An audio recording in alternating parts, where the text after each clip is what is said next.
There was a man who looked me in the eye, not literally, but through his words, and told me that Venus had been spat out of Jupiter like a cosmic projectile, that it had passed so close to Earth it stopped our planet's rotation, that it caused the plagues of Egypt, that the entire solar system we see today was assembled in a few thousand years of chaos and collision, and millions of people believed him.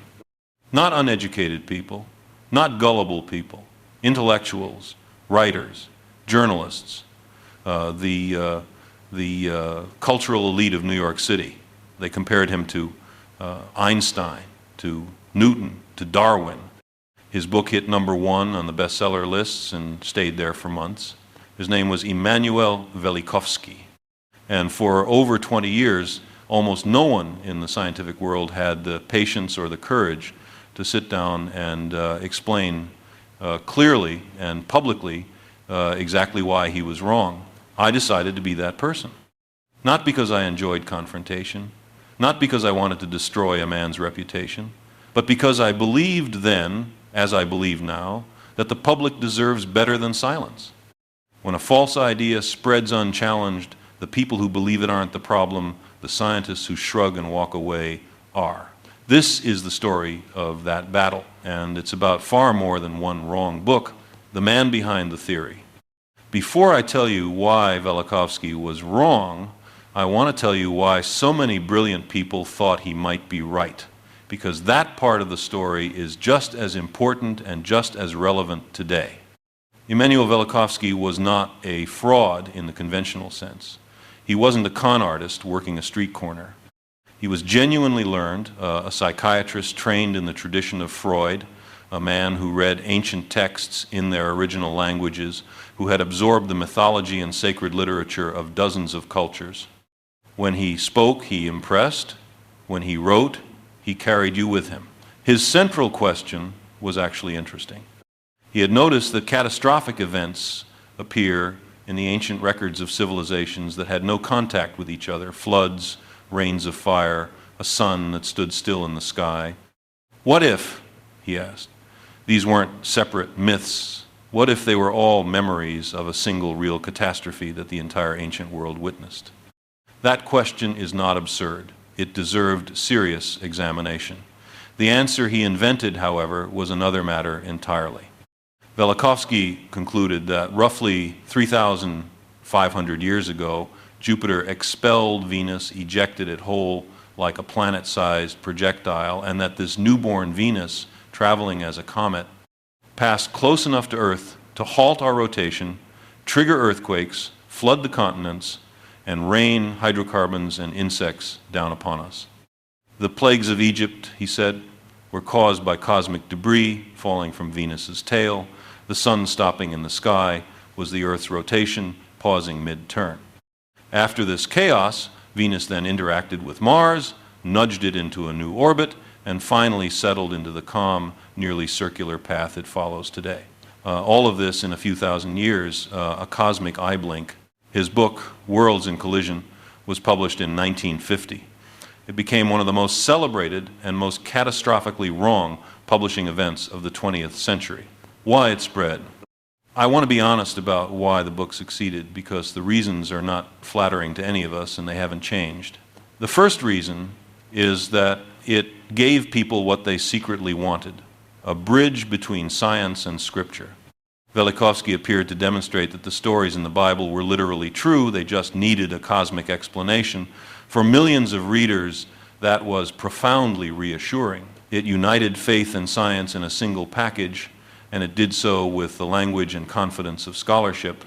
The second reason is that it was a magnificent story: planets crashing through the solar system, ancient civilizations witnessing the sky tear itself apart, gods and monsters revealed as misremembered astronomy. It was thrilling in a way that real science rarely permits itself to be, because real science moves slowly, qualifies its conclusions, and refuses to promise more than the evidence allows. The third reason, and I think the most psychologically powerful, is the image Velikovsky cultivated of himself: the lone genius, the rebel, the man with the truth that the establishment refused to hear. That image is almost irresistible to us. We are wired to root for the underdog. We are suspicious of authority. And when a charismatic outsider stands up and says the experts are wrong and he can prove it, something in us wants him to be right. What happened next made things considerably worse. A group of scientists, led by the prominent Harvard astronomer Harlow Shapley, were so outraged by the book that they pressured Macmillan, a major academic publisher, to drop it. The threat was explicit. If Macmillan continued publishing this nonsense, scientists would boycott their textbooks. Macmillan buckled within 2 months and transferred the rights to another publisher. That was a serious mistake. Not just ethically, though, was that too, but strategically. The attempt to silence Velikovsky handed him exactly the image he needed. The martyr, the truth-teller, so dangerous that the establishment wanted him buried. The boycott turned a pseudoscientist into a symbol of free thought. I watched all of this and drew a lesson that would guide everything I did afterward. Bad ideas are not defeated by suppression. They are defeated by better arguments, made patiently, in public, with respect for the audience. For over 20 years, no one did that. The scientific community ignored Velikovsky, mocked him in private, and let his ideas grow unchallenged. By the early 1970s, he was filling auditoriums. The counterculture had adopted him as a hero, a rebel against the cold, arrogant machinery of official science. In 1974, the American Association for the Advancement of Science decided it was time to address the phenomenon directly. They organized a public symposium to examine Velikovsky's claims. They needed someone who could dismantle the theory with rigor, but also communicate the reasoning clearly to a general audience. I was asked to be that person. The dismantling. I did something my colleagues had avoided for 2 decades. I read Velikovsky carefully, all of him. I took his arguments seriously as intellectual claims, and then I worked through each one systematically, not with contempt, but with physics. The first problem was energy. Velikovsky claimed Jupiter expelled Venus as a planet-sized projectile. I calculated what that would require. To launch an object the mass of Venus into an independent solar orbit, Jupiter would have needed to release energy comparable to everything our sun emits in an entire year in a single event. No known physical mechanism allows a planet to do this. The laws of thermodynamics and gravity don't bend for dramatic narratives. Venus did not come from Jupiter. The second problem was orbital mechanics.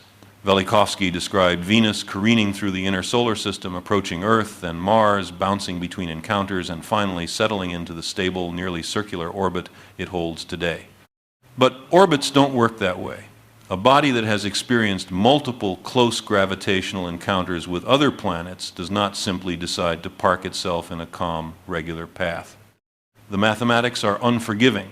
For Venus to end up where it is after the chaos Velikovsky described would require a series of coincidences so precise they constitute a physical miracle. Science doesn't run on miracles. The third problem was what would happen to us. Velikovsky used the biblical account of the sun standing still as evidence that Earth's rotation paused during Venus's close approach.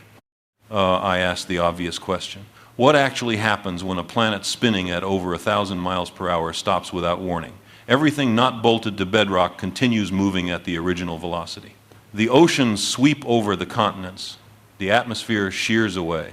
The energy released melts the crust. There would be no survivors. There would be no one left to write the story down in any ancient text. The fourth argument is the one I find most instructive because it shows how pseudoscience actually operates. When space probes measured Venus and found it extraordinarily hot, Velikovsky's followers declared victory. He had predicted it. He said Venus was hot because it was a young world, still cooling from its fiery origin. The temperature was real. The explanation was completely wrong. Venus is hot because of a runaway greenhouse effect. Its dense carbon dioxide atmosphere traps solar heat with devastating efficiency. That explanation had already been proposed by other scientists, including work I had contributed to before Velikovsky's book appeared. Getting the right answer for the wrong reason is not science. It's luck, and luck is not a method. The deepest flaw, though, was not in any specific calculation. It was in the method itself. Velikovsky built his theory from ancient texts. He took a passage from Greek mythology here, a line from the Bible there, a fragment of Egyptian papyrus somewhere else, and interpreted each one to fit his pre-existing conclusion. When a text supported him, he used it. When it didn't, he set it aside or reinterpreted it until it did. He was not reading the evidence and following it. He was searching for evidence that confirmed what he had already decided was true. That is precisely the opposite of how science works. A real theory must make predictions that could turn out to be wrong. It must expose itself to failure. Velikovsky's theory never failed because it was never truly exposed. It simply rewrote itself to accommodate every objection.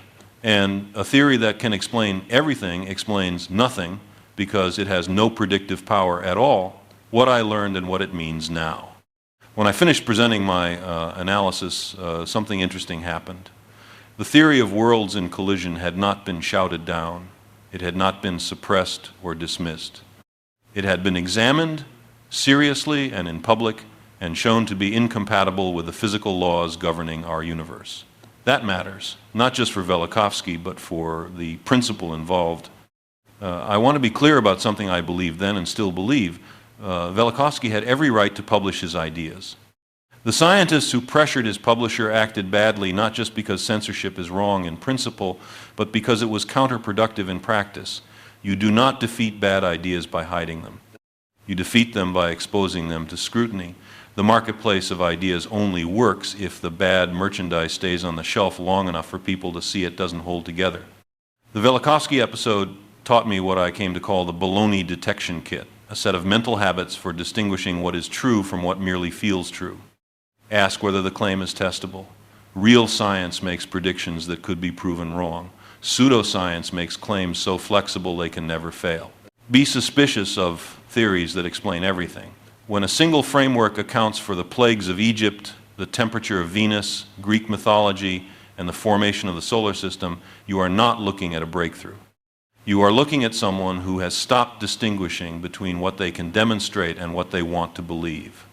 Notice how someone responds to criticism.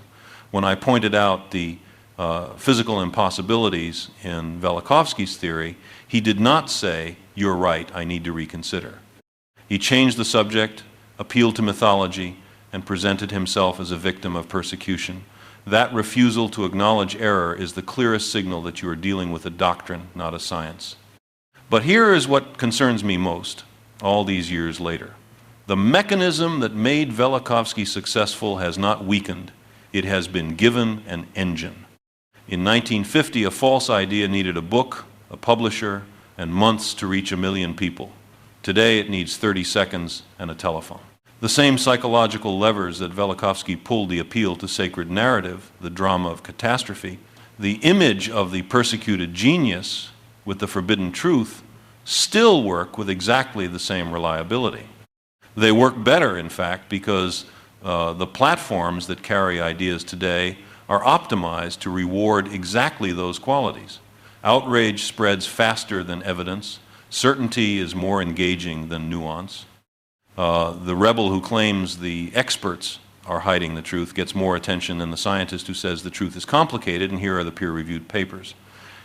What I tried to do with Velikovsky, sit down, read the work seriously, and explain calmly and specifically why it fails, is harder now, not easier, because the audience has been trained to expect something faster and more emotionally satisfying than a careful argument. But that work is still the only thing that actually helps. The defense against being fooled is not cleverness, it is not sophistication.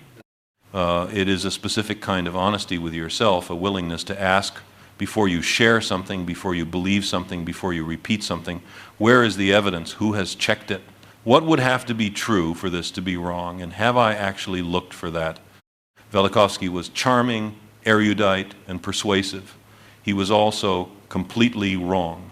That combination error, wrapped in talent and confidence, is the most dangerous kind there is. It does not respond to mockery, it does not respond to contempt, it responds only to what I tried to offer in 1974, patient, specific evidence-based argument, delivered with respect for the audience's intelligence and without apology for the complexity of the truth. That is a candle in the dark. It always has been. And the dark has not gotten any smaller.